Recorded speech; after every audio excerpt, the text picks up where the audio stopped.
ಜನಿಸಿದ ಭಕ್ತರೆ ಬಲು ಧನ್ಯ. ನಿತ್ಯವೂ ಮಾತೆಯ ದರ್ಶನ ಮಾಡುತ್ತ ಪಡೆವರು ಜ್ಞಾನದ ಪರಮಾನ್ನ.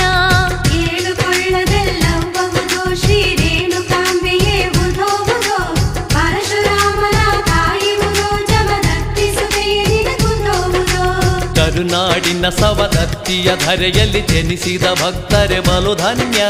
ನಿತ್ಯವೂ ಮಾತೆಯ ದರ್ಶನ ಮಾಡುತ್ತ ಪಡೆವರು ಜ್ಞಾನದ ಪರಮಾನ್ನ.